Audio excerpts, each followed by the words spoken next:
Good evening, George.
Comrades, hello. Can you hear me? Apologies, hopefully my internet's going to be sorted out now. We can hear you loud and clear, Joti. Great. Was my video all right? The video is fine. Good, good. So if you will take the lead with sharing, then I'll leave it to you to unmute the speakers in turn. Yeah, great. Okay. I will do that. I'm going to mute myself now. Okay, give me 1 sec. Will I just set up the business? There we go. There we go. Got everybody.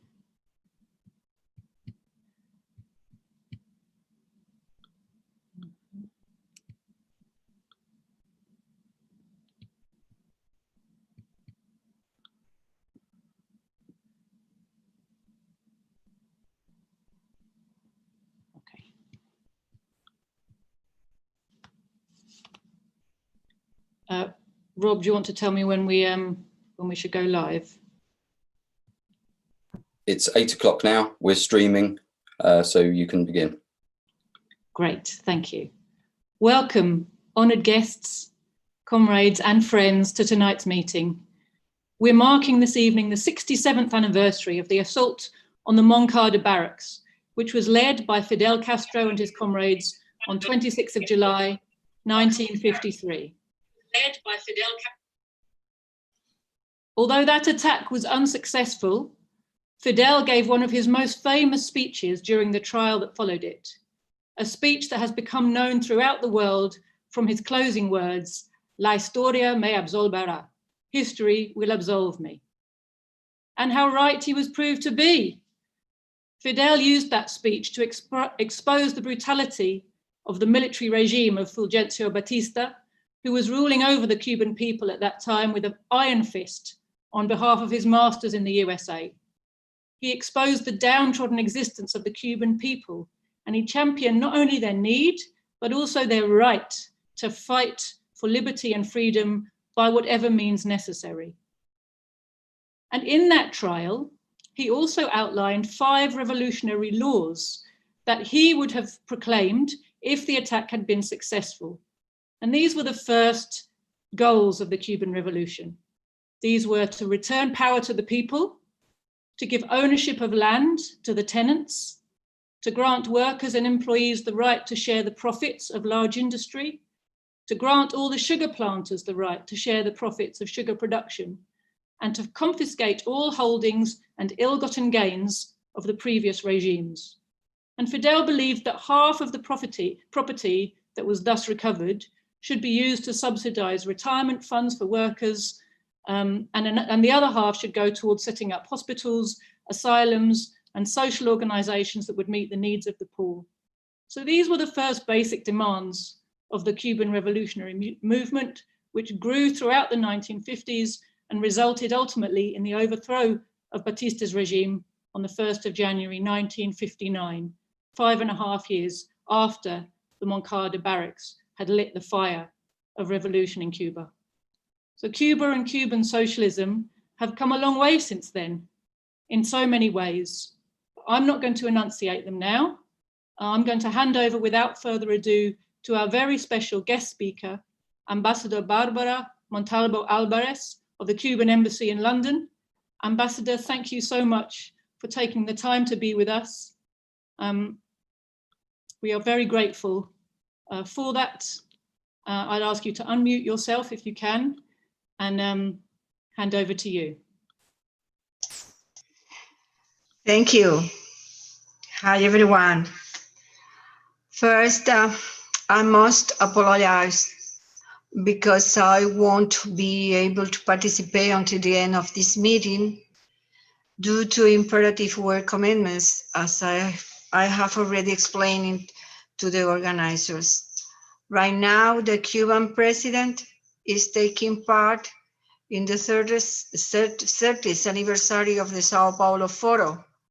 I'm sure there will be another opportunities to exchange, but I wanted to honor my commitment with all of you. Dear comrades of the Workers' Party of Britain, dear friends, to join us today. Many thanks to the Workers' Party for organizing this event to commemorate the 67th anniversary of the attack on the Moncada Barracks, as Joti expressed.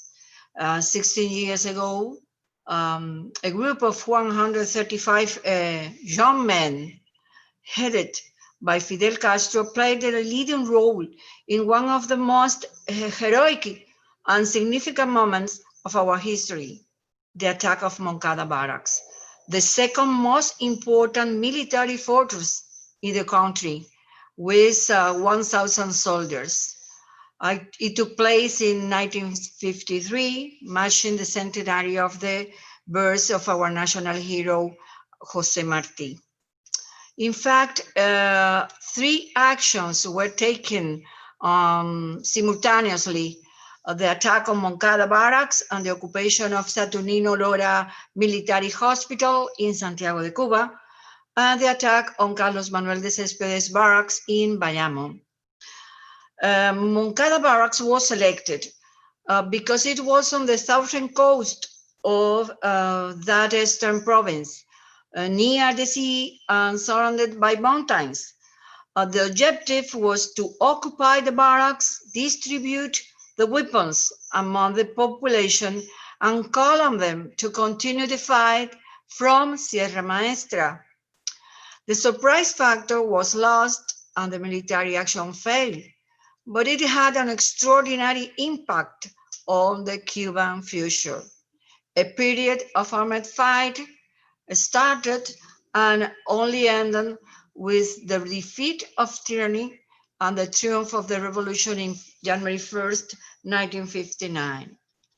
Few casualties resulted from the combat, but the most attackers were brutally tortured and murdered.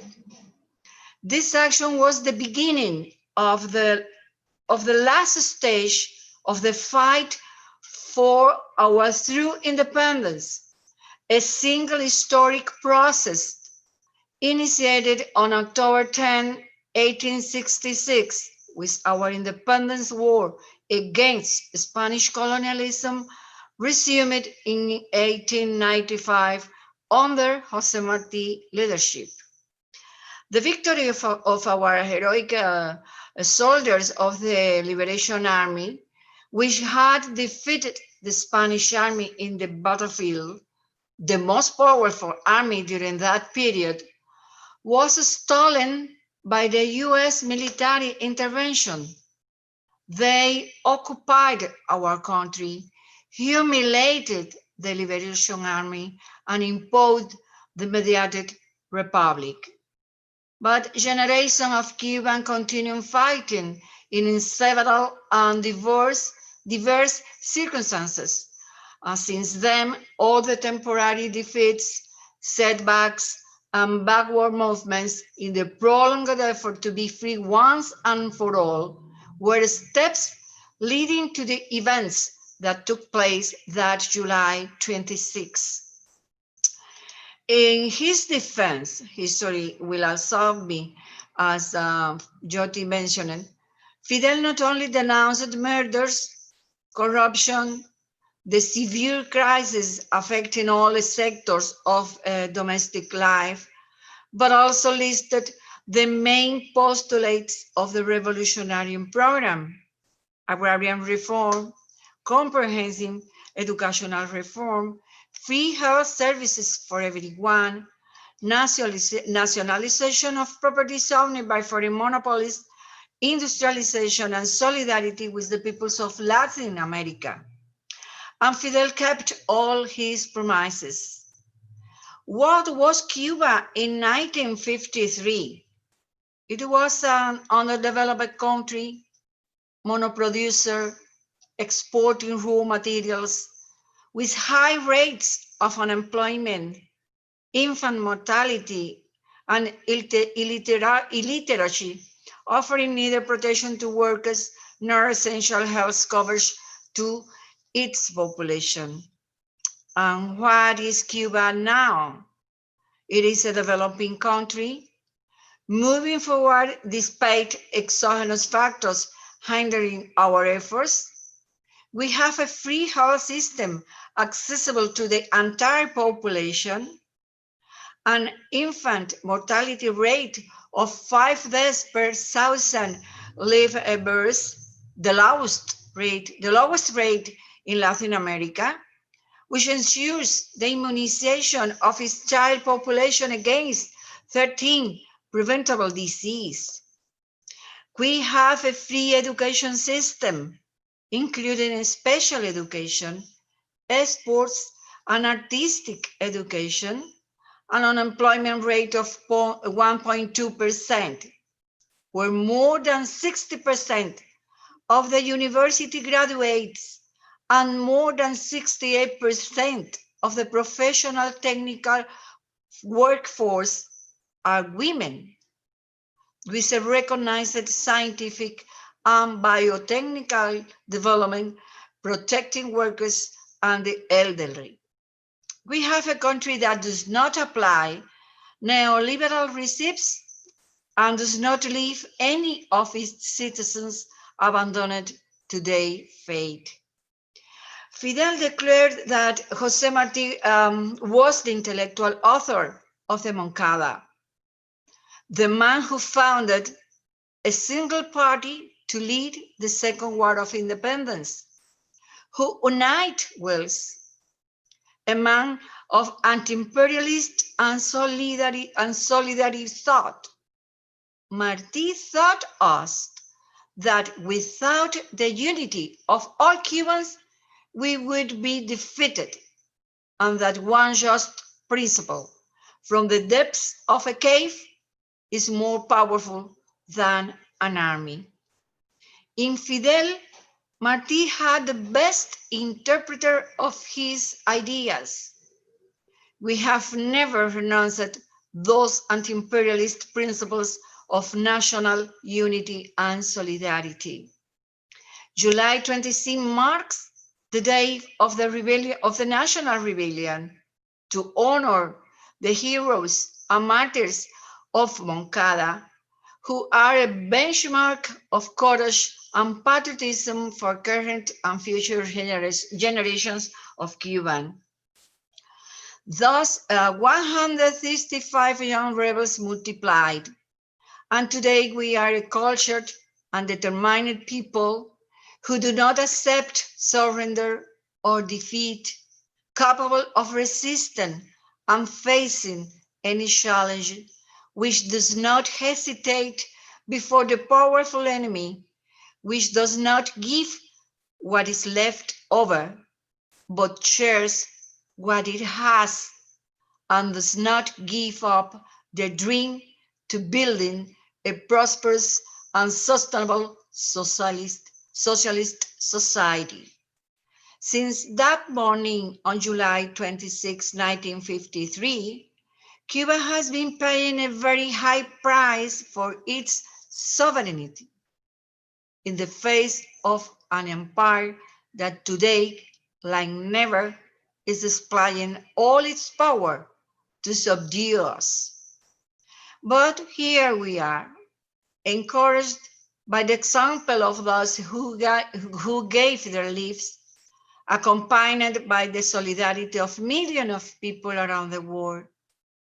We continue working to improve the well-being of our people and protecting them against all adversity, fulfilling the sacred duty of helping other peoples who need our support, wherever they may be, with our modest resources, and without asking for anything in return. All that remains for me to express is our immense gratitude to everyone who in the United Kingdom encourage and support us in this colossal and glorious battle. Thank you very much. Beautiful, Ambassador. Thank you for taking the time to talk to us and for giving such an inspiring background to the events of Moncada and the achievements of the Cuban people since the revolution. The Cuban Revolution is something which is close to the hearts of all of us in the Workers' Party, as much as it is, I think, to even the people of Cuba, because it represents a beacon to us of what people can achieve when they truly gain their independence and liberty. And just for our wider audience, as well as our members, I wanted to reiterate the information that the ambassador gave us there at the beginning, that at the same time as we're holding this meeting, unfortunately, we didn't know about the clash, or we wouldn't have scheduled it this way, but the 30th anniversary of the Sao Paulo Forum is being marked right now with the participation of the presidents of Cuba, of Venezuela, of Nicaragua, and I think also the former president of Brazil, Lula da Silva. So it's a very important meeting. It is available on the internet, and I will encourage all of our members and supporters to go and look at that broadcast. It's available in 4 languages, including English, at the Sao Paulo Forum's website, and we'll circulate the link to that after this broadcast. Thank you very much again, Ambassador. And our next speaker is Gui Rivaud. To our members, he needs no introduction, but for the benefit of those in our internet audience who are not familiar with his work, Gui is an extremely talented film and television actor, originally from France, but living and working for many years here in Britain. He's also a long-time Cuba solidarity activist and a leading member of our party down in the Southwest. So Gui, welcome. I would ask you please to unmute yourself and give the floor to you. Thank you very much, Joti. I hope you can all hear me. Good evening, comrades. This is all great. First of all, may I thank you all for for having me this evening for this meeting. It is a great honor to share the platform with so wonderful people. Joti, deputy leader. George is probably with his lovely lady. My thoughts are with him, as his lady is due to give birth to his sixth child. So we send you lots of love, George, and obviously to the Cuban ambassador in the UK, Her Excellency Barbara Montalvo Alvarez. I've only got 5 minutes. I've been given 5 minutes, so I will not dive too deep on things. But I just wanted to tell you very briefly my relationship with Cuba, why I love Cuba, and why Cuba needs help at the minute. So on the personal level, my love for Cuba started in 1996 when I took my first trip there to Cayacoco. That was at the time where Cuba was in big difficulties financially, and when Fidel realized that tourism will be a very important, factor for the Cuban economy. So between 1996 and 2003, I did 4 trips to Cuba. I haven't been there for 17 years, cracky. I'm planning another big trip, hopefully for my 50th birthday in 3 years. But, you know, when you meet people in the streets, when you meet, even when you talk to relatives about Cuba, some people that you will be talking to will be ill-informed, a little bit ignorant about the topic, and they will have been fed wrong information coming from the mainstream media or probably the US government propaganda. Cuba is not crumbling. Fidel Castro was no dictator, he was a hero, and the revolution is working. Every time you go to Cuba, you will be met by wonderful people. Everyone that you will meet will have big smiles on their face, and you will be submerged by the culture, the history, the revolution, landscapes, and people are very proud of their history in Cuba. But what people's got to realize, and I think this is where I'd like to focus on, because obviously today or yesterday, the 26th of July, 1953, marked something really important in the Cuban history. That was the beginning of the revolution. But where we are at today, what we've got to understand is that Cuba is a country that is doing pretty well, considering the circumstances they're under. For the past 60 years, the US government has imposed an illegal, unlawful, severe blockade on Cuba, which has cost the Cuban economy something like 950 billion US dollars. Can you imagine that? And it is so severe that what they're trying to do even now with the Trump administration, it is to strangle the Cuban people and the Cuban economy even further. Despite this oppression, despite this, this attack on Cuba for the past few decades, like Her Excellency was mentioning earlier on during a talk, Cuba has got one of the best, if not the best, healthcare service on the planet, with some of the best doctors and nurses around. Cuba has got one of the greatest educational program and educational system on planet Earth.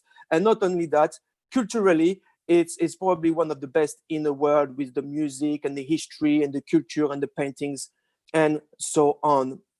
As we talk right now, 2020, the world has been ravaged by the coronavirus crisis, and everybody around the world is affected. You are, I am, everybody is. And in the darkness, there has been a light. And that light in the darkness has been Cuba. Why? Because Cuba has been sending dozens and dozens of brigades all over the world, in countries like Italy, Puerto Rico, the Caribbean, and so on, helping other nations with their doctors and with their nurses to tackle the coronavirus outbreak. But not only that, right now, I believe that Cuba has 28,000 professional medicals, the doctors and nurses in 59 countries. Can you imagine? I mean, they're not just dealing with the coronavirus, they are dealing with other diseases, eradicate all of these illnesses, or assist countries that are being affected by natural disasters. So Cuba is excellent in all of these things. And how do we thank them? How did we thank Cuba in the midst of all of this adversity and whilst they were doing this? Well, we allow the US government to act like renegades, to act like cowboys.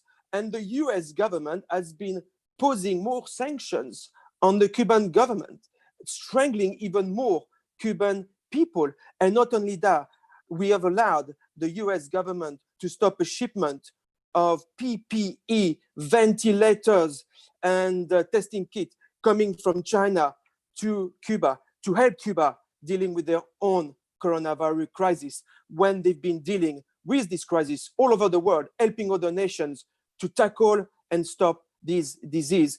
So let's remember as well that this blockade is inhumane, it's illegal, and it's causing a lot of harm to the Cuban people.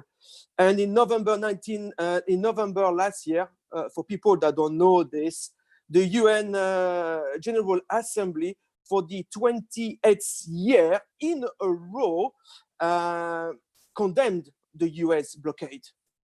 Condemned the US blockade by 187 votes to 3.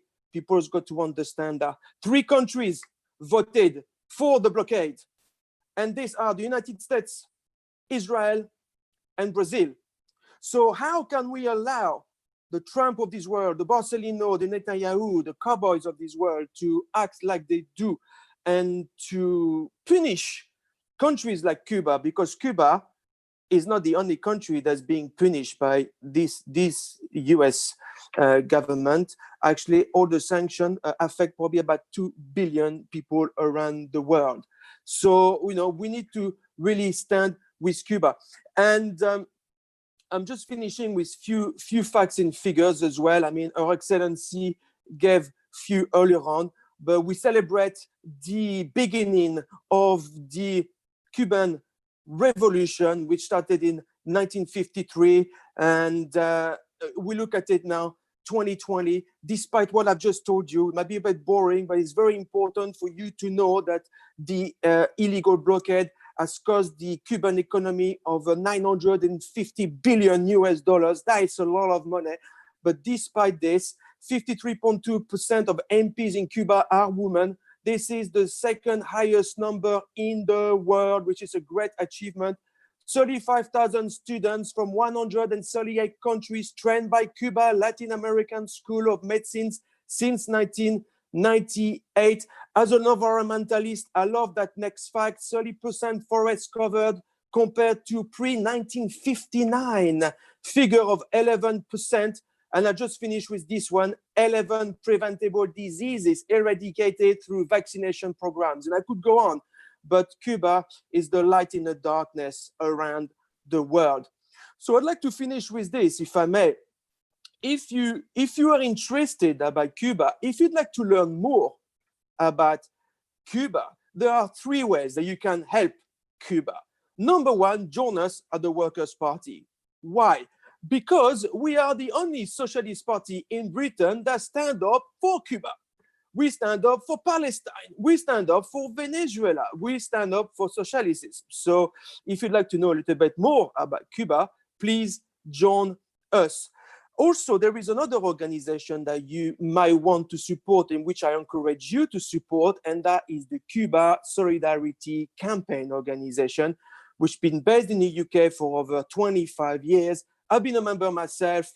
I'm a friend of Cuba Solidarity. You could join for as little as £20 per month. 20 pounds per year. Your little contribution will help Cuba Solidarity to fight the US blockade, and will help the Cuban people. And in return, you get the Cuba Sea magazine, and you get to meet some new friends and make some great connection. And lastly, when the coronavirus is over, go and visit Cuba by yourself. That would be a great way for the Cuban government to generate some money, and you will be met by many smiles, and you will have a great time in Cuba. And lastly, Joti, if I may, I would like to finish my little spiel, and I'd like to direct this to the president of Cuba, Senor Miguel Diaz-Canel, his government, and Her Excellency Barbara. And I'd like to direct this as well to all the Cuban women, men, and children watching this broadcast. We at the Workers' Party Cuba, we love you, we cherish you, we value you, and we respect you. We at the Workers' Party in Britain, we will always stand in solidarity with you against the injustice, the oppressions, and the US blockade. And I'd like to finish with this: hasta la victoria siempre. Thank you, Joti. Beautiful, Guy. Thank you. Thank you very much for that really passionate defense of Cuba, Cuba's socialism and Cuba's gains, Cuba's liberty and independence.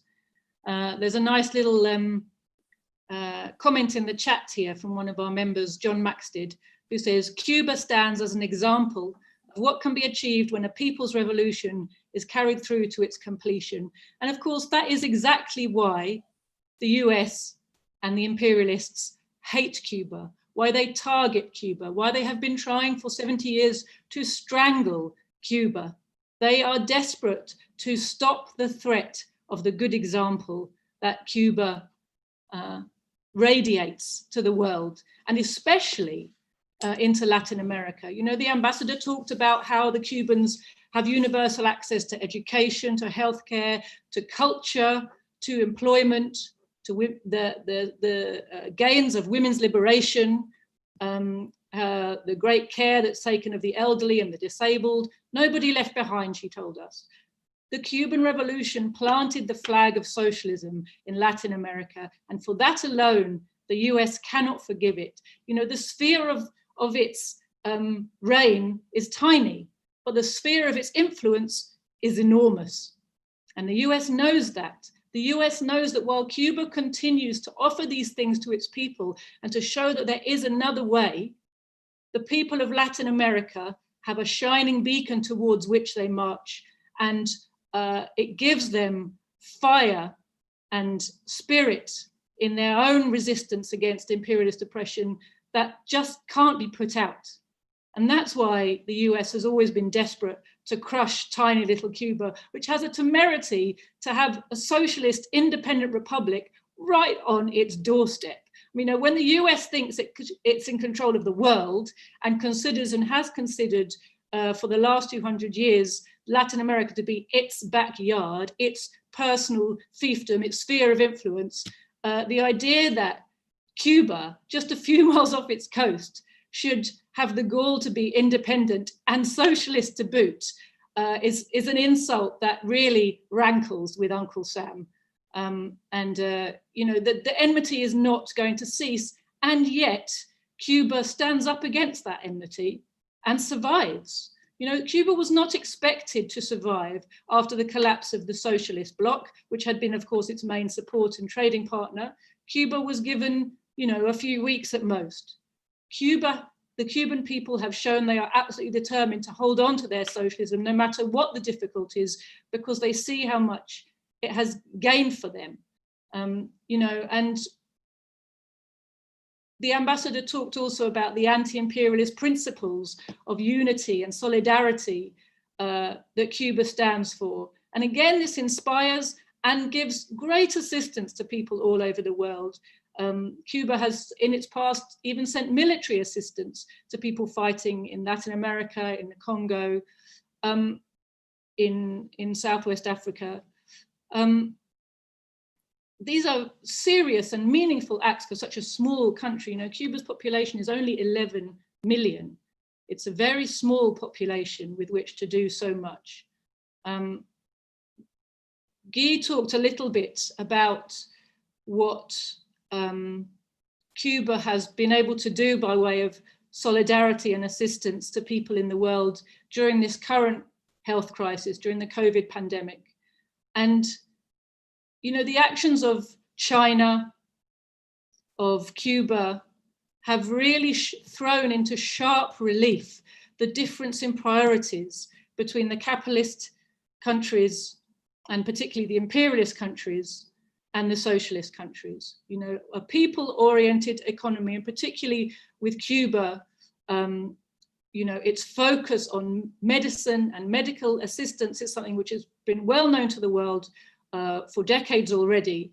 And this pandemic has really highlighted the, you know, the difference in priorities, as I said, where in the richest countries in the world, we have in fact some of the poorest health outcomes and the most unequal health outcomes as a result of this pandemic, whilst Cuba, tiny, strangulated Cuba, has been sending doctors even to Western countries like Italy when they were in the, you know, real throes of the crisis, when the pandemic was peaking there in March, when the European Union sent no help.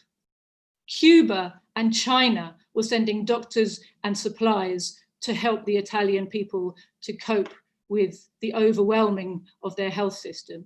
You know, this is something that workers are understanding and learning from, and these are lessons that can't be unlearned and untaught, much to the chagrin of the imperialists, of course, who try, you know, constantly to denigrate and spread lies and confusion about the reality of socialism, precisely because they want to demoralize us. They want us to believe that there's no alternative to this system. This is the best you can get. But it's not the case. You know, I remember Hurricane Katrina back in, was it 2005? My memory is not brilliant, I'm afraid. So apologies if that's the wrong year. But what I do remember very clearly was the difference in response of the USA and Cuba to that situation. The US government abandoned its own people, did nothing for them. It was mistakes by the government or what would you call it? Neglect by the government, which allowed the hurricane to wreak such devastation in the first place. They refused properly to warn people, to evacuate people. And after the hurricane had hit, they left people to drown, to die, practically to starve, and to be homeless for years afterwards. Some people still, I think, probably have never found a home since then. Look on the other side what Cuba did. At the time of Hurricane Katrina, it offered to send 1,000 doctors to the poor, stranded, homeless workers in Louisiana. They were not accepted, so that help wasn't allowed through to the victims of Hurricane Katrina. On the flip side, when a hurricane of similar force had hit Cuba just a few months earlier that year, the Cubans evacuated something like 1.5 million people out of the way of the hurricane. Not only the people, they brought with them their family doctors, they brought with them even expensive electrical goods like fridges. You know, they were able to mount a serious operation to salvage as much as possible to out of harm's way and to bring the people back to rebuild and make sure that they were okay. I think something like 6 lives were lost during that hurricane. You compare that to the toll of Hurricane Katrina, and it really shows you something about the priorities. You know, the US ruling class at Hurricane Katrina was rubbing its hands with the thought that, you know, whole areas of the city had been wiped of working class inhabitants that could now be redeveloped, and a killing was about to be made. And really that was their priority, was thinking about how to, you know, push that plan forwards rather than how to help their own people. You know, with the blockade against Cuba, the US really lifts a rock and drops it on its own feet. You know, it wants to crush Cuba, but constantly its actions rebound on itself, because the Cuban people over the decades, they have continued to respond to these attempts to crush them, to crush their revolution in constantly evolving and creative ways. You know, they When they found they couldn't get fertilizer, for example, for their agriculture because of the blockade, what did they do? They became world-leading experts in organic agriculture, do without fertilizers. When they were finding that their medical supplies are being cut off, and of course that still to this day creates huge problems for the Cuban medical system, that they have such shortage of important supplies, but they have made a point of becoming as sufficient as they possibly can, of developing a world-leading biotech and pharmaceutical industries of their own. Cuba was the first and only country to develop a vaccine against meningitis B. And it was the first country to stop transition of that HIV virus from mother to child. This was something that was recognized by the World Health Organization as a huge achievement, you know. And of course, Cuba shares these advances with the world. Cuba doesn't try to make money out of these important medical steps forward that can save lives everywhere. It helps people everywhere also to save life. You know, it's only because of our own pharmaceuticals industry's grip on government policy in this country that we don't have access to what has proved to be the safest vaccine against meningitis B, i.e. the Cuban one. You know, this is a classic example of the profit-driven approach to healthcare as opposed to a people-centered approach to healthcare. You know, the blockade means that Cuba's development is far slower than it would have been, as does the collapse, as I said earlier, of the socialist bloc in Europe. But although Cuba is not as rich and developed as it ought to be, its people have lives of dignity, equality, and meaning. And its people have shown they have absolutely no intention of giving up their hard-earned gains. And in this, we support them all the way. We are truly grateful to Cuba for everything it has done to show what people can achieve. And we are in awe of the Cuban people's spirit, their bravery, and their persistence in standing up for their own country, their own people, their own liberty and freedom, and in fighting actually for the liberty and freedom of humanity everywhere. I'm not going to say any more. I'm going to pass you over to Comrade George Galloway, leader of the Workers' Party of Britain, and our final speaker for this evening. George, over to you.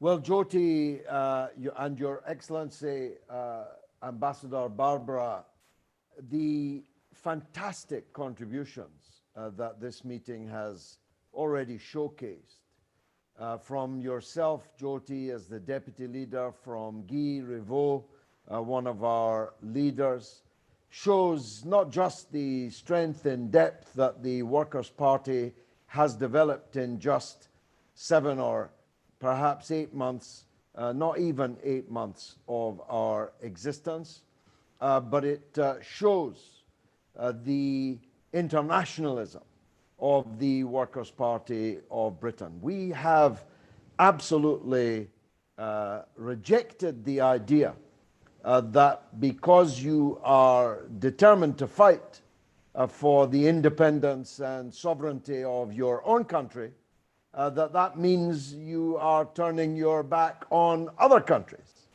We support the Cuban Revolution because it achieved the independence and sovereignty of Cuba, and we stand for the independence and sovereignty of our own country. In that, we appear to be almost unique amongst left-wing parties in Britain, who either don't want Britain to be independent of the European Union or don't want it to be united, actually support it being broken up either explicitly or implicitly. Not for us. We believe in the indissolubility of Britain and its absolute right to sovereignty. That's why we fought for Brexit, and it's why we oppose those who wish to break up this small island of ours. The very powerful words of Guy and yourself, Joti, have provoked in me some of the things that I've said in the past about Cuba before, but I think they are worth repeating. You, Joti, used a wonderful word. I wish I'd thought of it. Radiates. You talked about how Cuba radiates throughout the world. And that is undoubtedly true. This is a small island in the Caribbean of 11 million people that in 1959, in other words, in my own lifetime, I wish I could go there for my 50th birthday, Guy. Sadly, that is long past, not 3 years distant. But in my own lifetime, Cuba was, I think you can safely call it, a backwater of extreme poverty, inequality, and underdevelopment, and moreover was reduced during the period of the brute dictatorship of the General Batista to being a casino, a bordello for the American political class and their mafia aide-de-camps in some cases. Anyone who's seen The Godfather 1 and 2 knows what I'm talking about. The American politicians and the mafia gangsters and godfathers had big plans for the further development of that casino, that bordello. All of it brought crashing to the ground, and the flight of the dictator by the victory of the Cuban revolutionary forces in 1959, which would not have been possible but for the event that we commemorate today. Because the attack on the Moncada on the 26th of July 1953 was, like other such episodes, like the Tet Offensive in Vietnam, for example, a military failure, but a political success of absolute magnitude. If the revolution had not mounted the attack that it did in 1953, albeit unsuccessfully, it would not have triumphed in 1959. And all these achievements that we've all been talking about this evening, one or two of which I will add to. There are two slogans that stick in my mind from Cuba more than all the others. One of them is, walker, there is no path. The path is made by walking. In other words, revolutionary politics is a war of movement, not a war of position. And the other is, my favorite, this one, 120 million children in the world go to work instead of school every day. Not one of them in Cuba. Imagine that.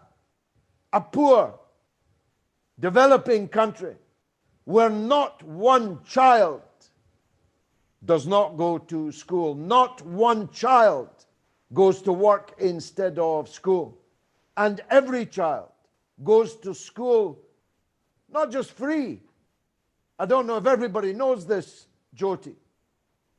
The Cuban children don't just still get milk every day that we used to get until Margaret Thatcher snatched it away in 1973, but they get a free school lunch as well as the milk. This is in a poor country. Every child goes to kindergarten, primary school, secondary school, university, specialist school for sports, specialist school for the arts, all of them entirely free and fed while they're there in a poor, developing country under siege. by the United States ever since 1959. How's that for an achievement? That is an achievement of world class. Not just Latin American class, not just developing country class. This compares favorably with every part of the world. And the health service of which you have been speaking, that rate of infant mortality that the ambassador described means that fewer children die at birth in Cuba than die in the United States of America, 90 miles away. Life expectancy in Cuba is longer than it is in the United States of America, 90 miles away. So the richest country in the world loses more children at birth, and its people live shorter lives than they live in independent and sovereign Cuba, 90 miles away from the Florida coast, despite an all-encompassing embargo that, as Guy referred to, is almost universally condemned annually by the United Nations. Even the British government does not support the United States blockade against Cuba. So on this, we're on the same page as Her Majesty's government when we denounce, as the overwhelming majority of states in the world do, this cruel and unusual and utterly counterproductive embargo, as Joti just described, necessity being the mother of invention. The Cubans have developed their biotech and pharmaceutical capacity precisely because of the embargo. They have developed their organic agricultural capabilities because of the American embargo. As I've said before, according to the laws of aerodynamics, the bumblebee cannot fly. Its body is too heavy, its wings are too small and slight, and yet it flies. And a beautiful sight it is too. By the laws of politics and economics, Cuba should not still be standing. After the collapse of the Soviet Union and the dark special period in which Cuba overnight lost 80% of its trade and all, virtually, of its oil supplies, Cuba's not just still standing almost 30 years later, but it's sending doctors to Italy and Spain and medical brigades all over the world. It's not just still standing, it is resplendent, radiating, in Joti's words, this goodness that drives the Yankees almost crazy into even self-disfiguring attempts to destroy the Cuban Revolution. But they have entirely failed, and they're not going to succeed now. I had the great honor for many years, decades in fact, of being a personal friend of the leader of the assault on Moncada and the leader of the Cuban Revolution, now deceased, the great President Fidel Castro. I had the honor to spend countless hours in his company, in private and in public, on television and in relaxed surroundings, listening to his incredible encyclopedic historical and political knowledge, his knowledge of the great figures of world history, good and bad, his close association with the struggle against apartheid in South Africa. Don't forget that when Nelson Mandela was freed, of all the countries in the world, most of them hypocrites, that wanted him to come and visit them, even though they had amongst them been the countries that propped up apartheid for decades. Nelson Mandela went straight to Cuba, to no other country before Cuba. Imagine that. And stood in Revolution Square with Fidel Castro, holding each other's hands aloft and declaring, "See how far we slaves have come." Because, of course, the internationalism of Cuba did not begin with the rescue teams that went around the world to help with the coronavirus, or even the rescue teams that have never been forgotten by the people of Pakistan and Kashmir, who arrived before anyone else to help the people suffering an earthquake, and who stayed longer than everyone else to help the people of another poor country, Pakistan and Kashmir, to rebuild their lives after that. But the internationalism of Cuba extended to leaving the bones of their people on the battlefield in Angola, at Quinto Cuanavale, where they, along with the MPLA liberation fighters of Angola, defeated, decimated the army of apartheid South Africa and hastened the collapse of apartheid. And in many other parts of the world, Guy is wearing a beautiful Che Guevara sweatshirt there. Che Guevara was not a Cuban, but he was ready to give his life for the freedom of the people of Cuba. He was not an African, but he was ready to give his life alongside his comrade Patrice Lumumba and their forces. He was ready to give up his life in the Congo to fight imperialism there. He was not Vietnamese, but he fought in Vietnam with the heroic forces of liberation against imperial domination. He was not, of course, Bolivian, but he did leave his bones in Bolivia, fighting for the freedom of Bolivia. And I was privileged to be present in Santa Clara when Che Guevara's bones were returned from Bolivia.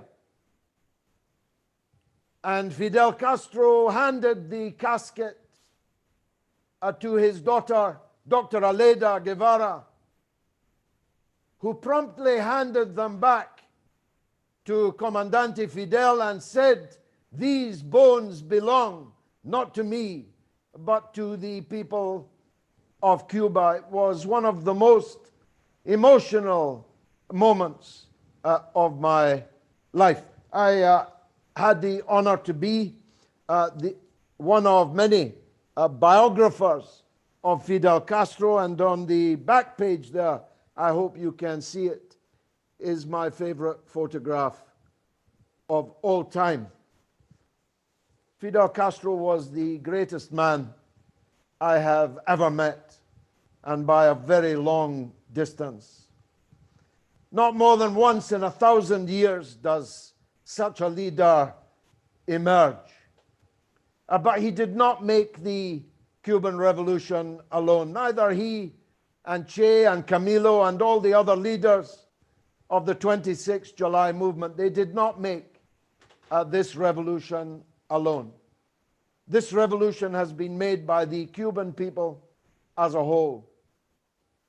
8 million of them armed There'll be no further Bay of Pigs. They talk idly or want you to believe they might invade Venezuela, but they will never invade Cuba, because 8 million armed Cubans would be ready for them on the beaches. Hasta la victoria siempre. Viva Fidel. Viva Cuba.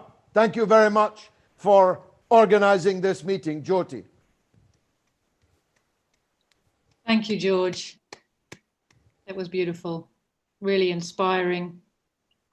And what an amazing thing to have been able to have an experience with someone like Fidel, have a relationship with him, to be able to talk to him privately as well as publicly and get insights into how he operated and how the Cuban Revolution was made.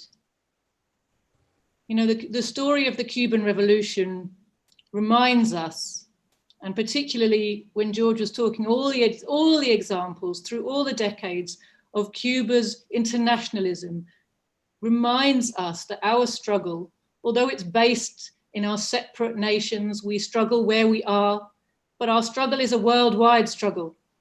The workers, the oppressed peoples everywhere are struggling. They struggle separately and they struggle together for independence and freedom, for a world of social justice, of socialism. And each of our struggles gives strength to the other. You know, that's why the socialists have the slogan, united we stand, divided we fall. And we understand that not only that we must unite our class here at home, but that we must unite all of our struggles. Imperialism is a big and a strong enemy, but it's not stronger than the united power of the workers and oppressed peoples of the world. It's not. We are stronger, and history is on our side. You know, George reminded us of that beautiful Cuban slogan, Walker, there is no path, the path is made by walking.